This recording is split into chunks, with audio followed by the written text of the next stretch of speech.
a janitor's cart, the Wayland Omni Corporation, and a mother's desperate love. On the interstellar hub Starhaven 7, these three things were never supposed to intersect. For Sarah Jenkins, life was a cycle of mopping floors and managing the quiet hum of her son's life support chair.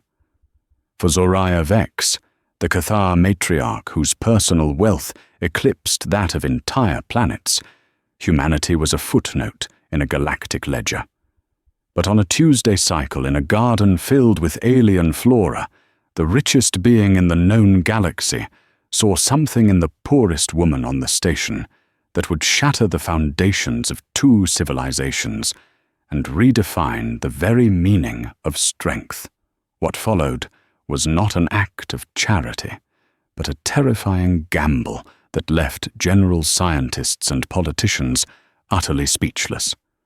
The polished floors of Starhaven 7 reflected a universe Sarah Jenkins would never touch. Nebulae swirled on high-definition ceiling panels, and the light of 1,000 simulated suns glinted off the chrome and glass of the station's commerce ring. Her universe was the squeak of her custodial cart's wheels, the faint scent of industrial cleaner, and the rhythmic soft beep of the medical monitor attached to her son's exo chair. Leo, her son, was 10 years old.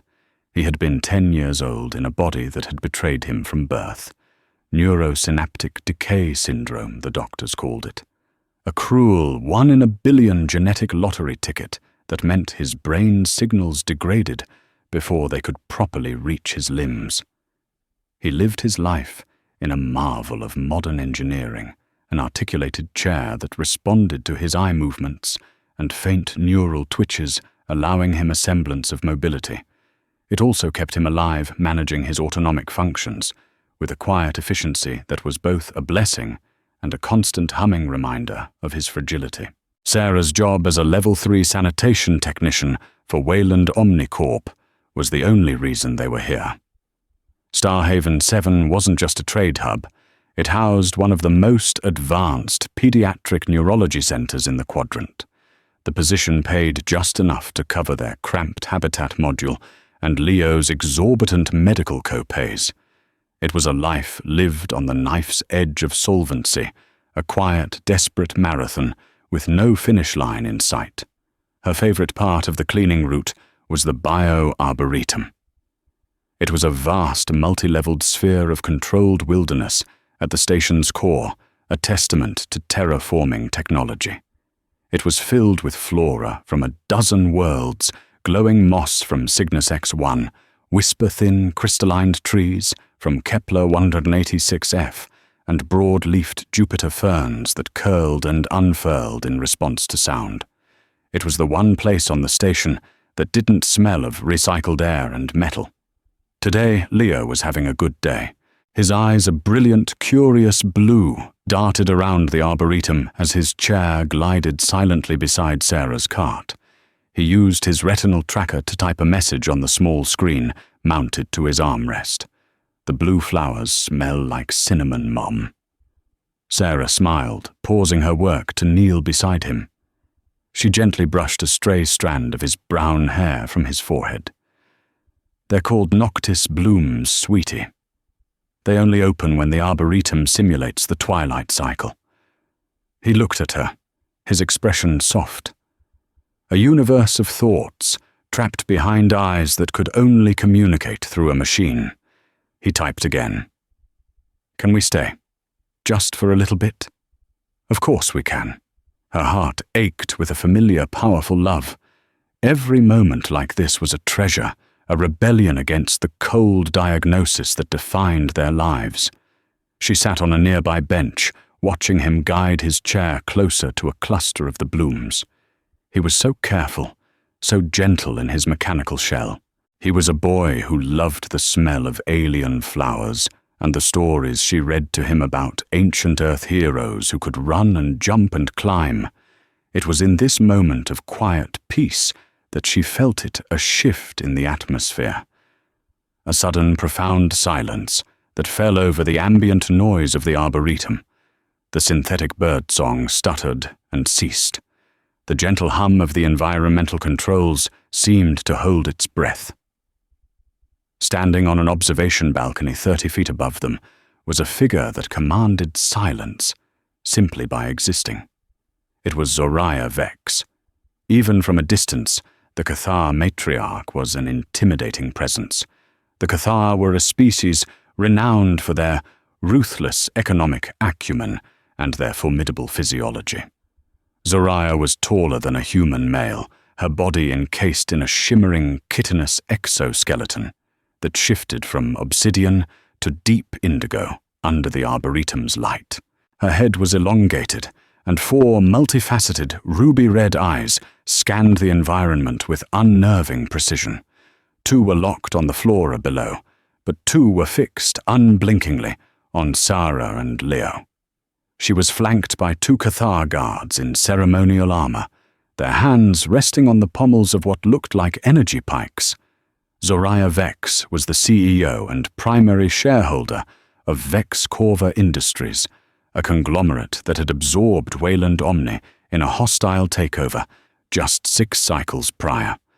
Her net worth was a number with too many commas for Sarah to comprehend. She was on Starhaven 7 to personally oversee the final integration of the Helios project, a revolutionary terraforming technology that Wayland Omni had developed. She was, for all intents and purposes, the owner of this station, the owner of Sarah's job, the owner of the very air they breathed. Sarah's blood ran cold. An encounter with corporate royalty, especially a Cathar, was a janitor's worst nightmare. They were known for their obsession with efficiency and their intolerance for imperfection. A janitor taking an unscheduled break with her disabled child in a private arboretum, it was grounds for immediate termination. Her fingers tightened into a fist. She had to get Leo out of here. "Leo, honey, it's time to go," she whispered, her voice tight with panic. But Leo didn't respond. He was transfixed not by the flowers, but by one of the crystalline trees, a small, feathered creature. A Terran finch that had somehow found its way into the ecosystem had gotten its wing tangled in the delicate glass-like branches. It was chirping in distress, flapping uselessly. Before Sarah could react, Leo was moving. He guided his chair with a speed and precision she'd rarely seen, positioning it directly under the struggling bird. He extended one of his chair's manipulator arms, the pincer-like claw usually reserved for picking up dropped books or feeding himself. The movement was slow, deliberate. It was an extension of his own frustrated will to reach out and help. Sarah held her breath. The manipulator arm was clumsy. One wrong move, one tremor, and he could crush the tiny creature. From the balcony, she could feel the weight of those 4 alien eyes watching the tiny drama unfold. It felt like an eternity. The metal claw, a product of cold engineering, moved with an almost impossible tenderness.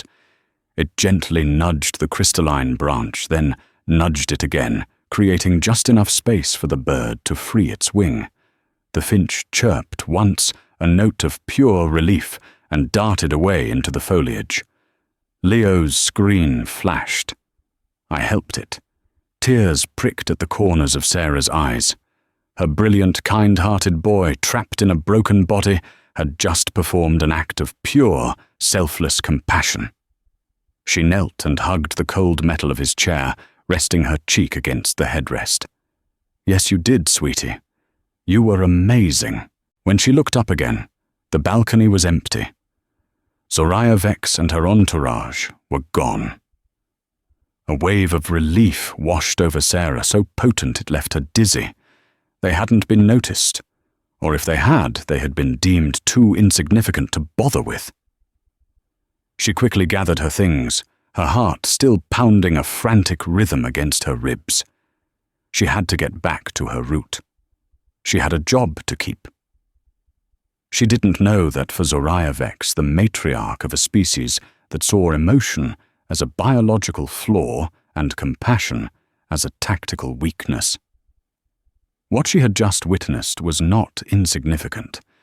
It was an anomaly, an inefficient, illogical, and utterly captivating variable in an equation she had spent her entire life trying to solve, and Zoriah Vex never ignored a variable.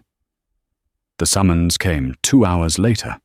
It wasn't a polite request delivered on a datapad. It was a physical presence, one of the Cathar guards from the Arboretum, standing silently in the middle of Corridor 7 Gamma, right in the path of Sarah's cleaning cart. The guard was a mountain of polished black chitin and quiet menace. It didn't speak. It simply tilted its head towards the executive spire, the restricted, opulent heart of Starhaven 7, where people like Sarah were forbidden to tread. The message was clear. Her shift supervisor, a portly human named Marcus Cole, scurried over his face, pale and beaded with sweat. "Jenkins," he stammered, avoiding eye contact with the Cathar. "You're, wanted." In the matriarch's suite. The words didn't compute. It was like telling an ant it had a lunch meeting with the god of the sun. Why, Marcus just shook his head, looking terrified. "Don't ask me. Just go. Don't keep her waiting." He glanced nervously at Leo, who was watching the silent alien guard with wide, curious eyes. "Take the boy with you." They were specific. The journey to the spire was a blur of silent express elevators and shimmering energy fields that hummed as they passed through.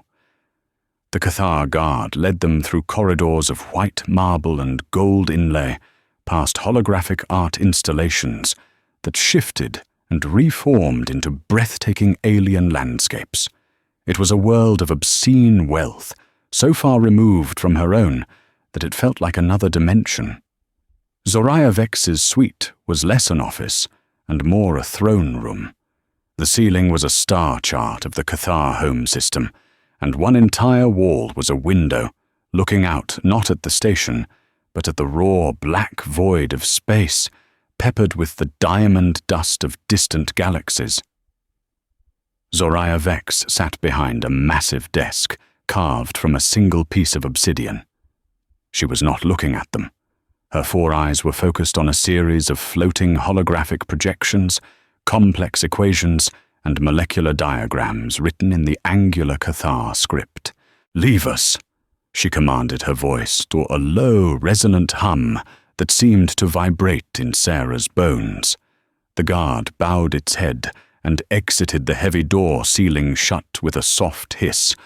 The silence that followed was immense. Sarah stood in the center of the vast room, her hand resting protectively on Leo's shoulder, feeling impossibly small and exposed. Finally, Zoriah Vex dismissed the holograms with a wave of her 3-fingered hand. All 4 of her eyes swiveled to fixate on them. The gaze was not cruel, but it was intensely analytical, like a biologist examining a microbe under a microscope. Sarah Jenkins Zoriah stated. It wasn't a question. Human, age 34 standard years. Occupation, sanitation technician, level 3. Offspring, Leo Jenkins. Age 10 standard years. Affliction, neurosynaptic decay syndrome. Prognosis terminal, with managed degradation over an estimated 8 to 12 additional years. The cold clinical recitation of their lives, their tragedy, sent a chill down Sarah's spine.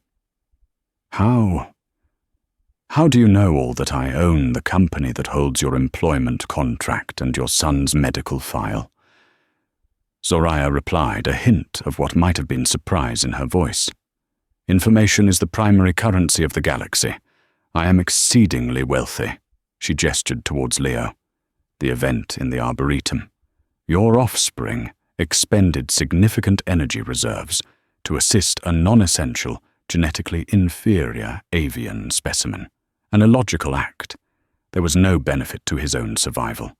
Sarah's fear was slowly being replaced by a hot spark of indignation. He was being kind. It's called compassion. Compassion, Zoriah repeated the word as if tasting it. an emotional response rooted in primitive pack-bonding instincts. It is inefficient. It wastes resources. She leaned forward, the polished desk reflecting her alien visage. Yet the precision of the action was noteworthy.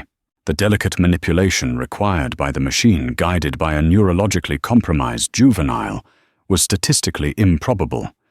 Leo, who had been listening intently, typed on his screen. The bird was scared.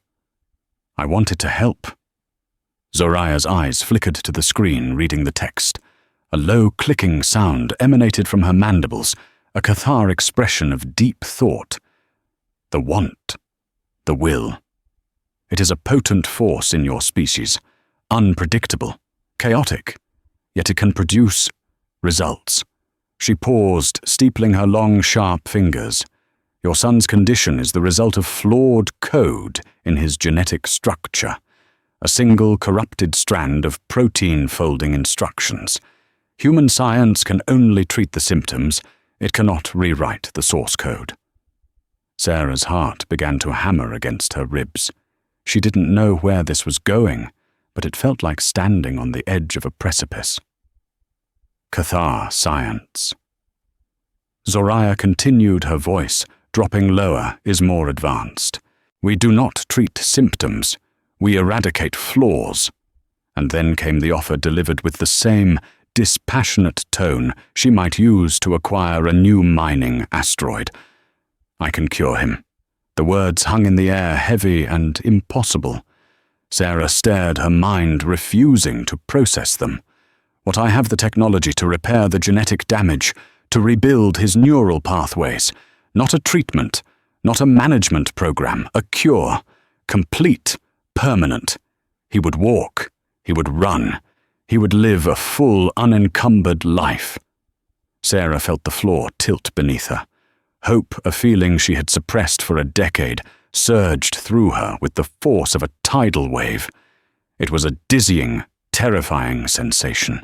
Tears welled in her eyes, blurring the image of the alien matriarch. Why she finally choked out. Why would you do this for us? We're nothing to you. Zoraya's multifaceted eyes held hers. There was no warmth in them, no pity. There was only the cold, hard glint of a transaction. I am not doing this for you, she corrected. I am making an investment. I observed an anomaly in the Arboretum, an instance of highly focused, compassionate intent yielding a physically precise result. I wish to study this phenomenon further. Your son will be the first human subject of a Cathar procedure known as genomic recalibration. His recovery, his very cellular regeneration, will provide my researchers with invaluable data.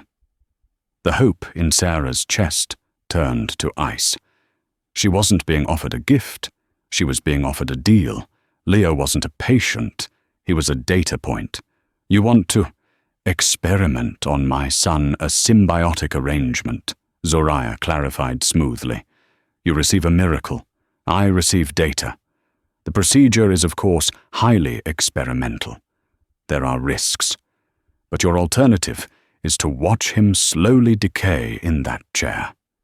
The outcome of that path is a certainty. She let the words sink in a master tactician, laying an inescapable trap. She was offering Sarah the one thing in the universe she wanted, but at a price that felt monstrous.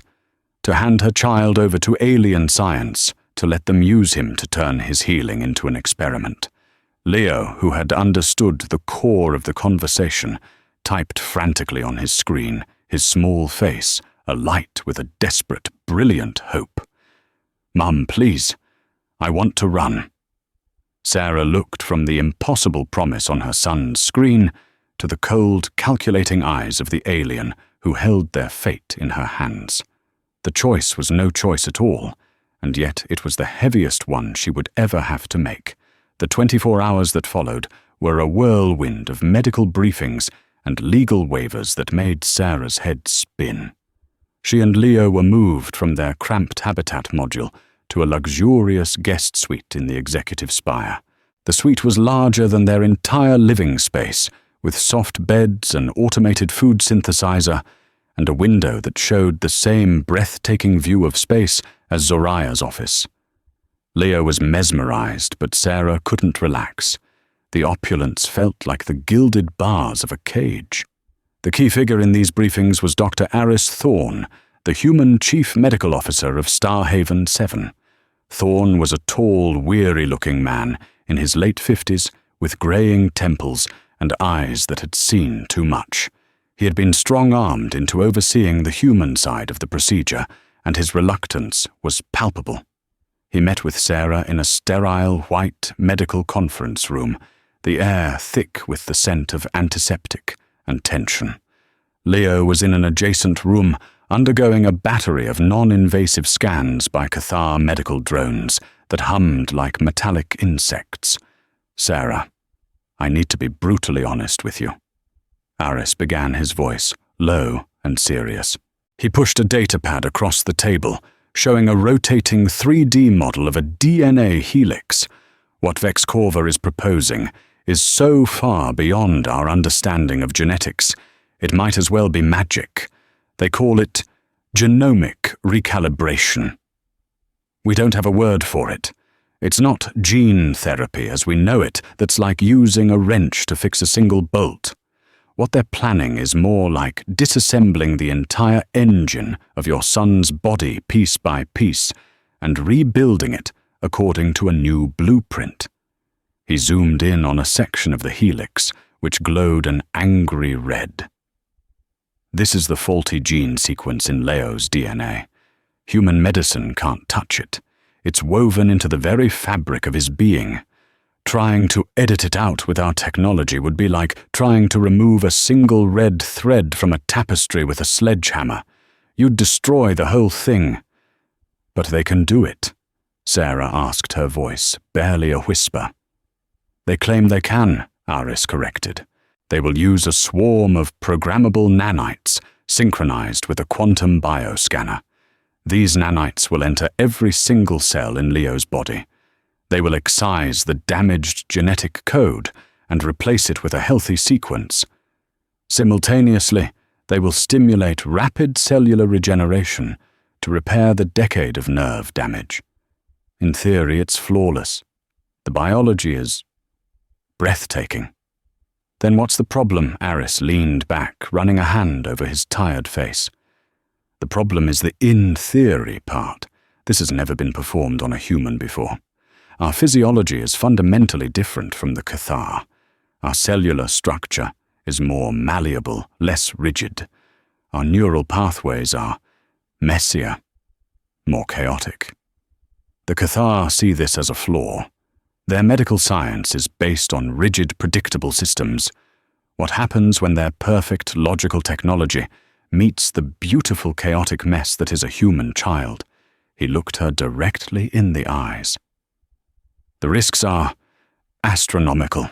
The nanites could misinterpret the new genetic instructions.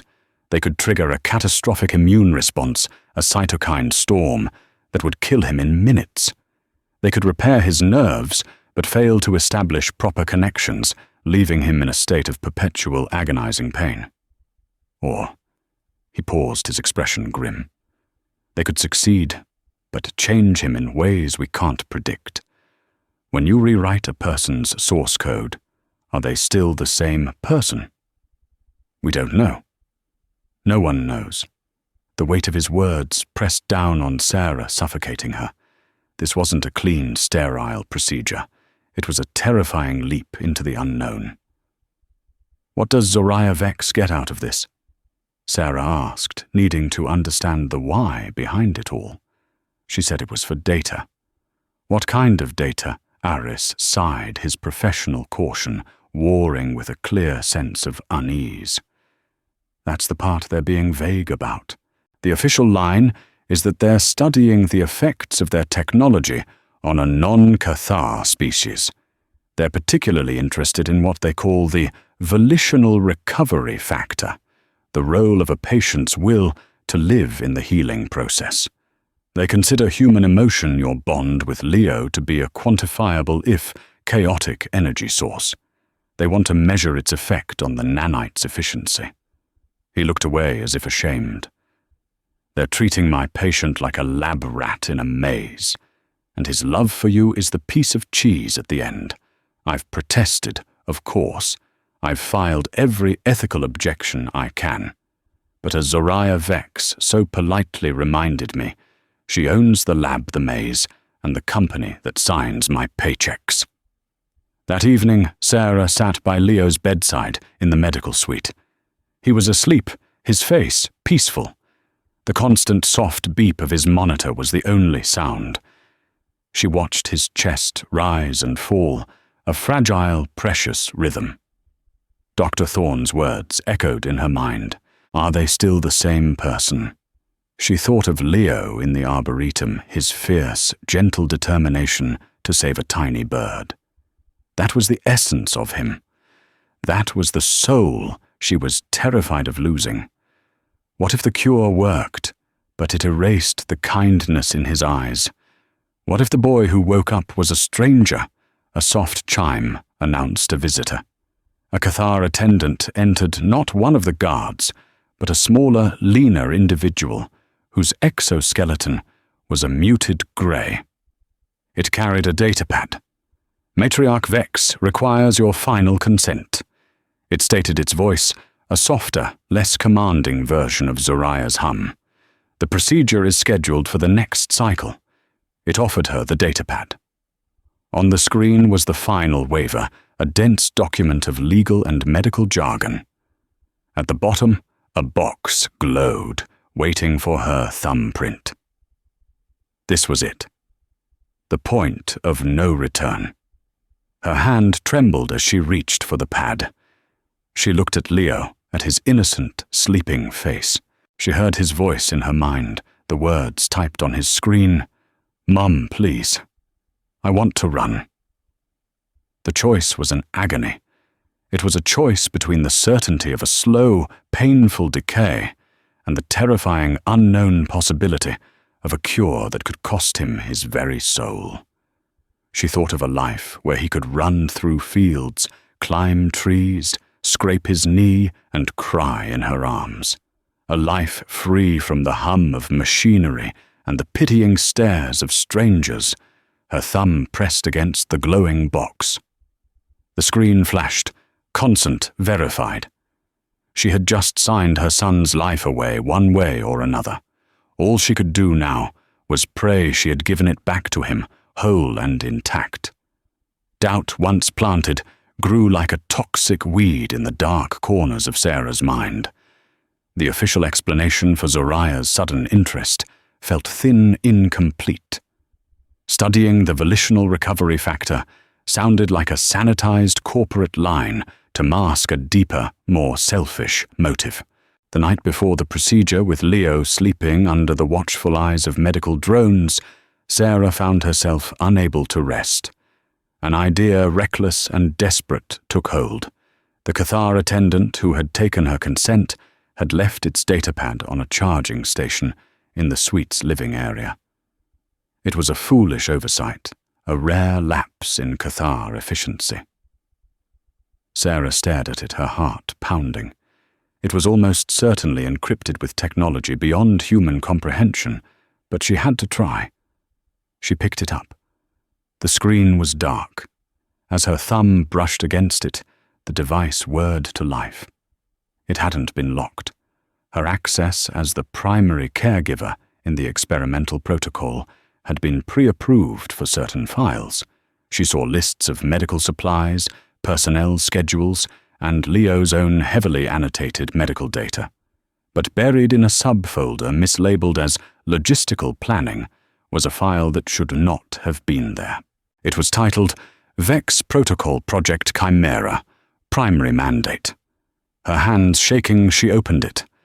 The screen filled with Cathar script, but a universal translation subroutine, likely for Dr. Thorne's benefit, activated and began converting the text to standard English. What she read made the blood drain from her face. It was not a medical file. It was a research manifesto, a desperate treatise on the survival of the Cathar species. The Cathar, for all their technological superiority and physical prowess, were facing an evolutionary dead end. Their obsession with genetic purity, their practice of eliminating any flawed or weak individuals for millennia, had created a perfect but stagnant genome. They were a species without variation, unable to adapt. A subtle, slow-acting retrovirus, harmless to other species, was ravaging their population. It didn't kill them outright. It attacked their ability to reproduce viable offspring. Their birth rates were plummeting.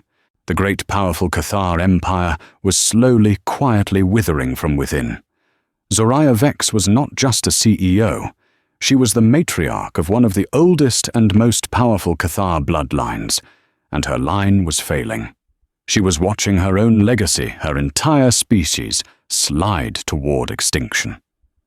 Project Chimera was her answer. It was a radical, forbidden line of research. The Cathar hypothesis was that human DNA, with its chaotic adaptability and its deep connection to emotional states, held the key.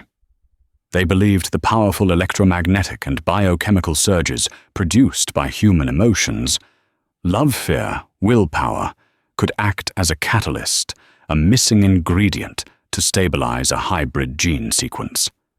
Leo was not just a patient, he was test subject zero. The genomic recalibration procedure was designed to do more than just cure him. The nanites wouldn't just replace his faulty gene sequence, they would infuse his DNA with a synthetic Cathar marker sequence. As his body healed, as he learned to walk and run, as he experienced the joy of recovery and the love of his mother, the Cathar scientists would monitor the marker sequence. They would measure how his human emotions, his volitional factor, influenced and stabilized the hybrid code. If it worked, if Leo's body successfully integrated the Cathar marker without rejection, the data would be used to create a gene serum for their own species. They would use the chaotic strength of a human child's spirit to save themselves. The name Chimera suddenly made horrifying sense. They weren't just curing him. They were attempting to merge two species on a genetic level inside the body of her son. The risks Dr. Thorne had mentioned were not just possibilities. They were the variables in a monstrous experiment. Sarah sank to the floor, the datapad clattering from her numb fingers. The air in the luxurious suite felt thin, suffocating. The speechless act of generosity was a lie. It was the most sophisticated high-stakes act of medical vampirism in the history of the galaxy. Zoraya Vex wasn't a savior. She was a desperate scientist willing to sacrifice a human child on the altar of her species' survival.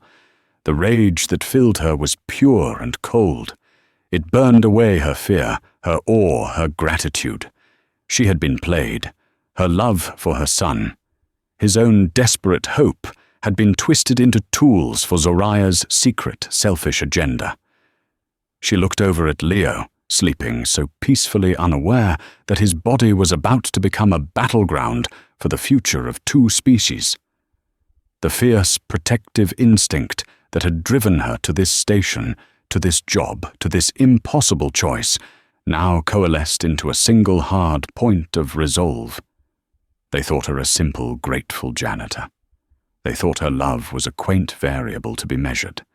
They were about to learn how powerful that variable could truly be. She would not stop the procedure. It was still Leo's only chance. But it would not happen on Zoraya Vex's terms. It would happen on hers. She picked up the datapad, her mind racing. She had leverage now. She had the truth. And she was about to confront a billionaire matriarch with the one thing a creature of pure logic could never fully comprehend: the fury of a mother. Sarah didn't request a meeting. She didn't go through channels. With the damning datapad clutched in her hand, she walked out of the suite and directly to the sealed doors of Zoraya Vex's office. The two Cathar guards standing watch immediately moved to block her path, their energy pikes humming to life. The matriarch is not to be disturbed. The one on the right rumbled. She'll see me. Sarah said, her voice devoid of the fear she had felt just a day ago. It was replaced by something harder, something forged in the terror and fury of the last hour. Tell her I have read the primary mandate for Project Chimera. Tell her I know what she's really after.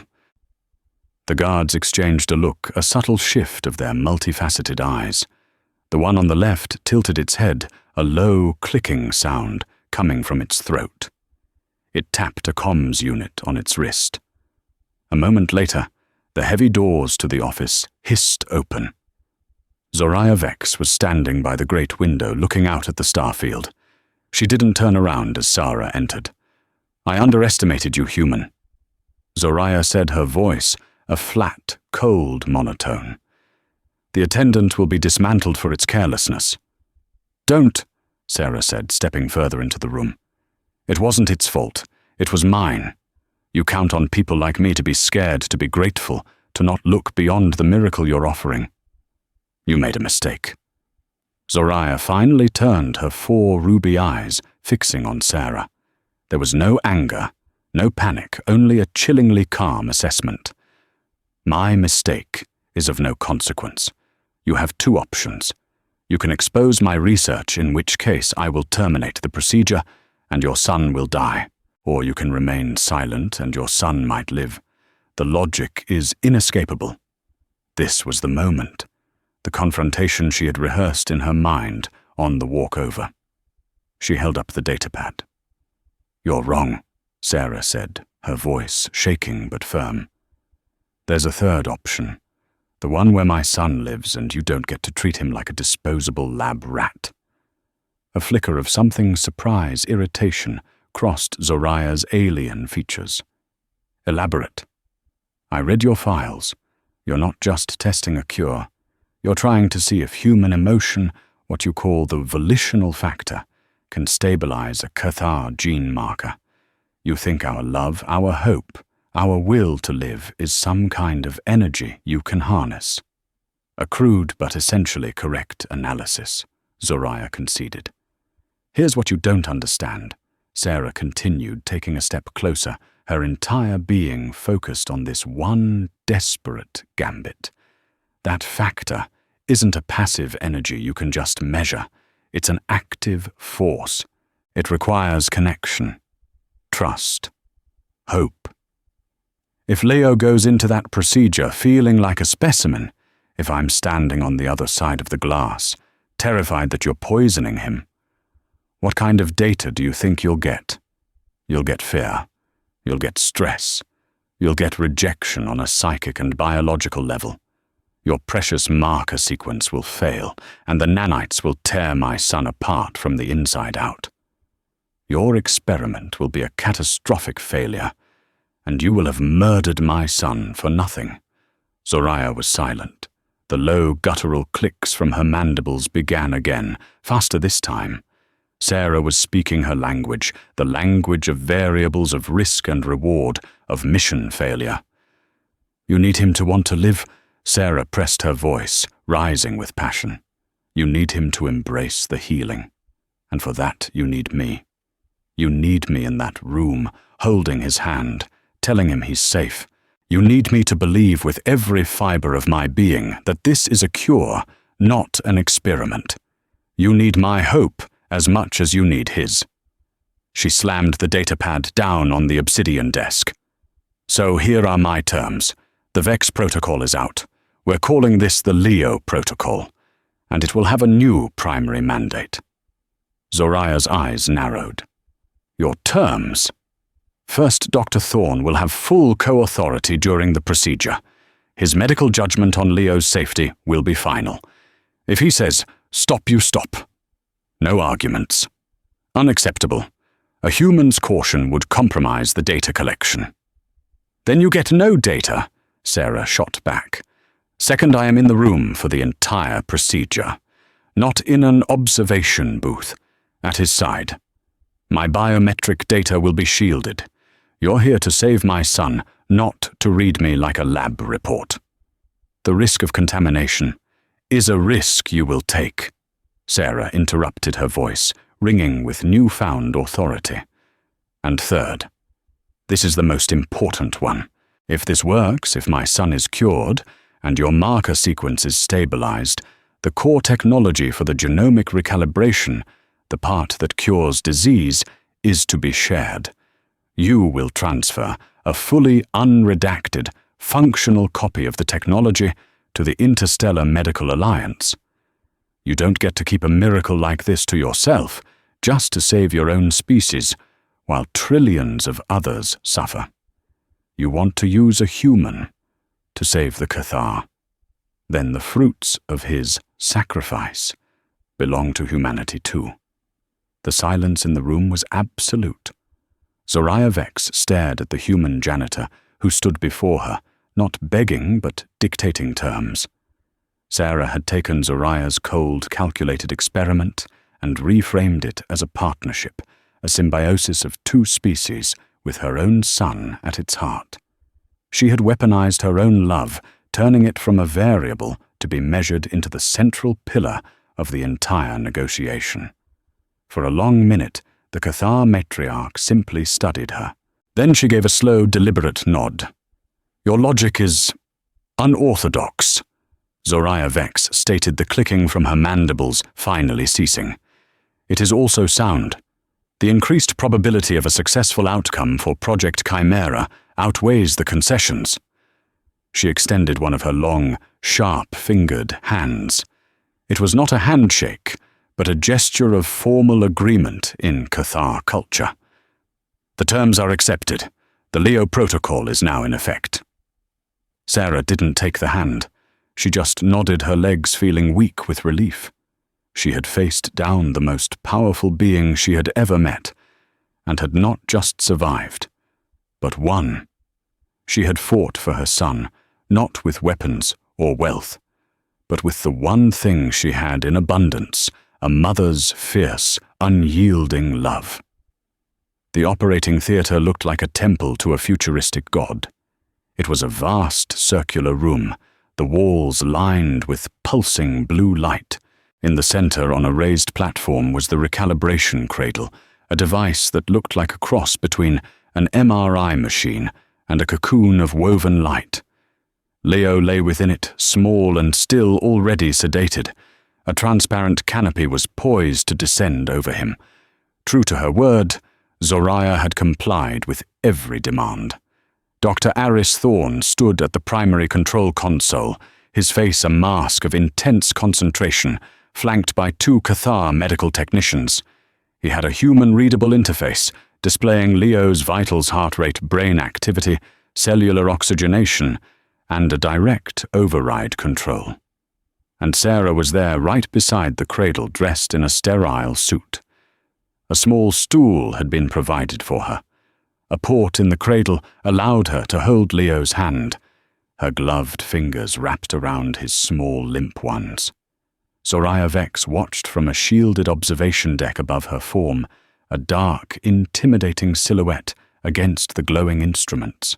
She was no longer a participant, but an observer of the process Sarah had reshaped. "Commence the Leo Protocol," Zoraya's voice commanded from an unseen speaker, devoid of any emotion. Dr. Thorne took a deep breath. "Initiating nanite infusion. Sarah, if he shows any sign of distress, any at all, you tell me." "I will," she said, her eyes locked on her son's face. A soft hiss filled the room, as a near-invisible mist descended from the machinery above the cradle, enveloping Leo's body. This was the nanite swarm.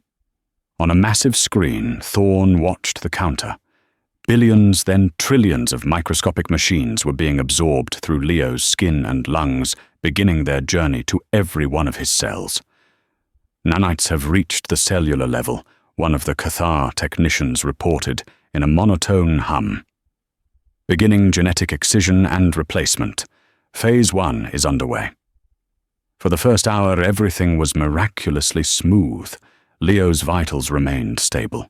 On the main screen, a representation of his DNA helix, was shown with trillions of tiny points of light swarming over it, methodically snipping out the corrupted red sections and weaving in new healthy blue ones. It was a dance of creation on a microscopic scale. Nerve regeneration commencing. Thorne announced, his voice tight with awe. My God, the cellular repair rate is 10,000 times anything I've ever seen. The damage to his spinal column, it's just vanishing. Sarah watched tears streaming down her face, a silent prayer of thanks on her lips. It was working. The miracle was real. Then, halfway through the second hour, an alarm blared, a shrill, piercing cry that cut through the calm of the room. "What is it?" Sarah cried out, her grip tightening on Leo's hand. "Massive biofeedback," Thorne yelled. "The Cathar marker sequence is being introduced, and his body is fighting it. It's recognizing the Cathar DNA as a foreign invader. His T-cell count is skyrocketing. We're heading for a full-blown cytokine storm." On the monitor, Leo's vitals flashed red. His heart rate was spiking to critical levels. The new blue strands of DNA were being attacked by his own immune system. The subject's system is rejecting the Chimera sequence, the Cathar technician stated with clinical detachment. At this rate, total systemic collapse will occur in 90 seconds. We should purge the nanites and abort. "No," Sarah shouted, her voice raw. She leaned over her son, her face close to his. His skin was turning pale, and a sheen of cold sweat covered his brow. He was dying. "Dr. Thorne, abort the procedure now!" Zoraya's voice boomed from above. "The experiment is a failure. Wait!" Sarah pleaded, her mind racing. The volitional factor, the connection. This was the test. This was the moment she had fought for. "Leo," she whispered, her voice urgent, desperate, full of every ounce of love she possessed. "Leo, listen to me. It's Mom. I know you're scared. I know it hurts. But you have to let them help you. It's not poison, baby. It's the cure. It's the gift. It's your chance to run."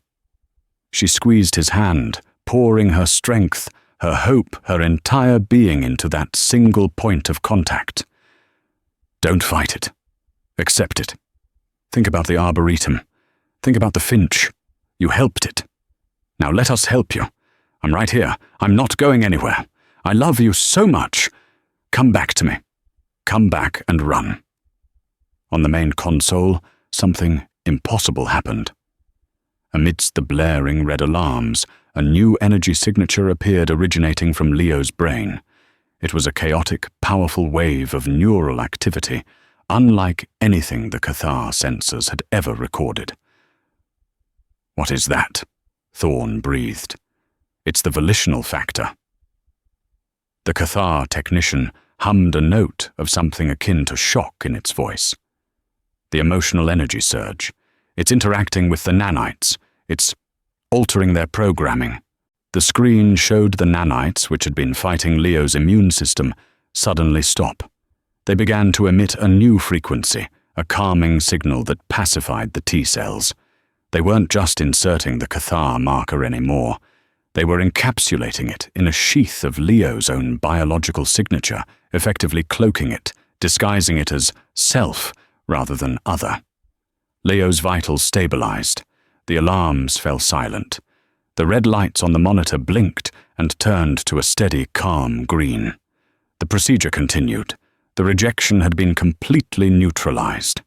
Dr. Thorne stared at his console, then at Sarah, his mouth agape. How did you do that?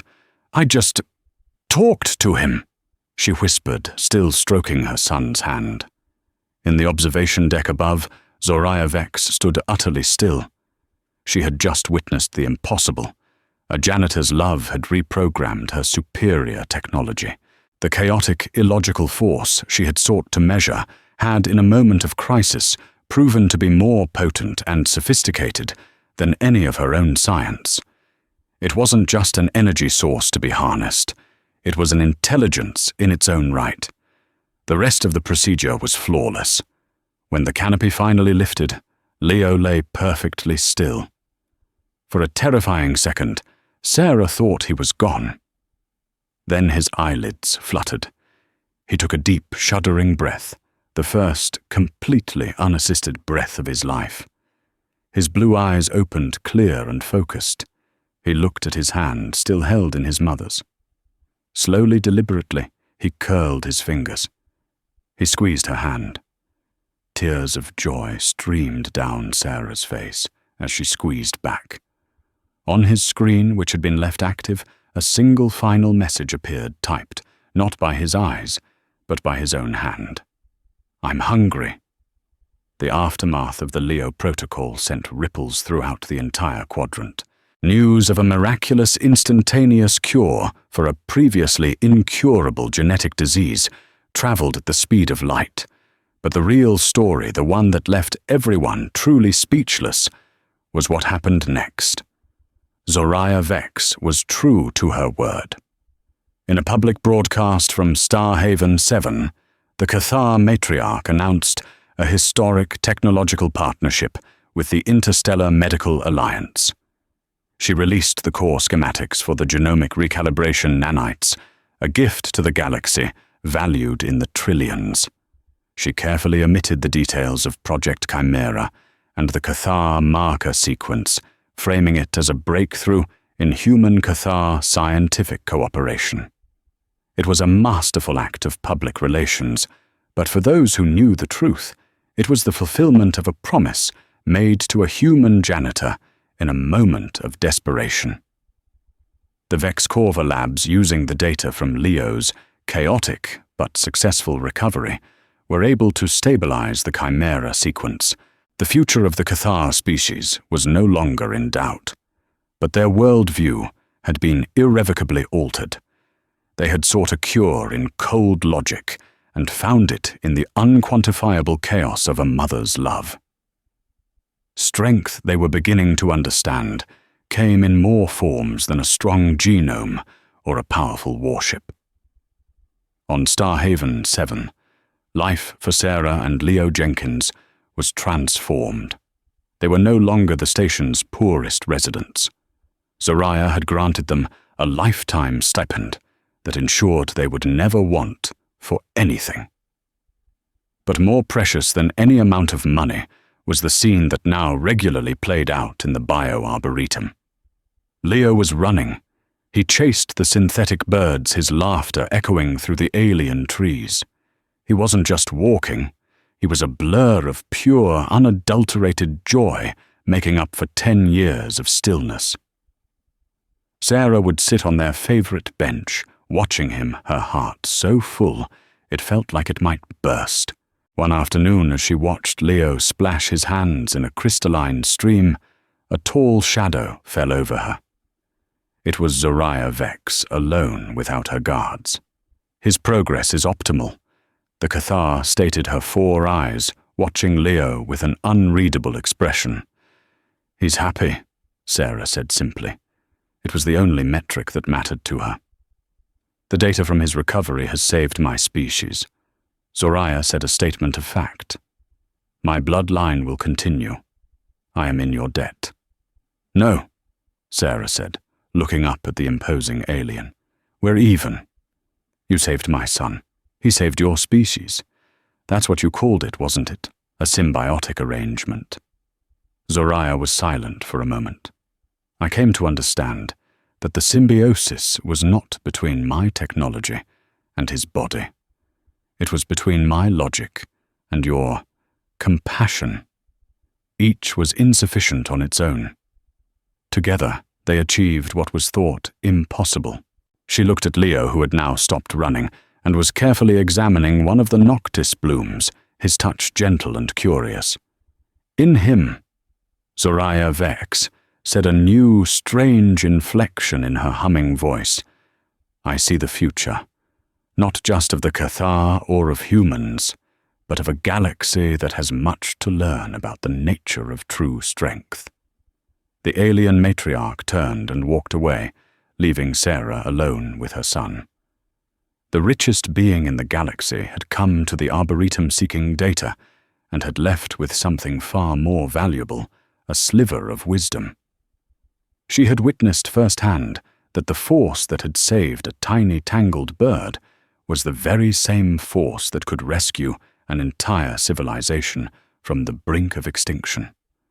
And it was a force that could never be bought, only given. The story of Sarah and Leo isn't just a tale of advanced technology or alien encounters.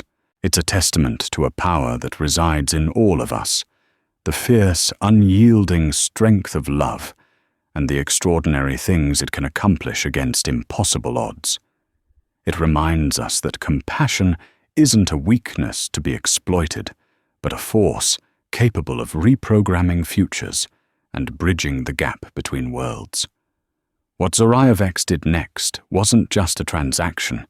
It was an awakening, proving that even in the cold, vast expanse of space, the warmest light often comes from the human heart. If this story moved you, please consider giving this video a thumbs up, as it truly helps our channel grow. Share it with someone who appreciates stories about the quiet strength that changes the universe. And don't forget to subscribe and hit that notification bell so you won't miss our next journey into the heart of science fiction and the human spirit. Thank you for listening.